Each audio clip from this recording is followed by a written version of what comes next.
Seguire le liste d'attesa semplicemente controllando lo smartphone. Sarà scaricabile da domani infatti la nuova app realizzata dalla Regione Veneto che consente di conoscere i punti di pronto soccorso più vicini e di sapere le liste d'attesa di ognuno di essi.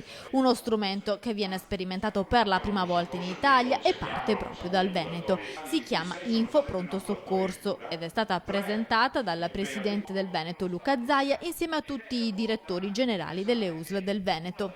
Il servizio di base resta, nessuno va a toccare i servizi come sono oggi, però è altrettanto vero che l'anziano sia accompagnato da un nipote o da un figlio, magari questo nipote o questo figlio avrà uno smartphone e riesce a dire guarda papà, mamma o nonno e sappi che lì troveremo 30 persone delle quali 4 sono gravi, forse vale la pena che andiamo in un altro pronto soccorso. Questo è un bel servizio.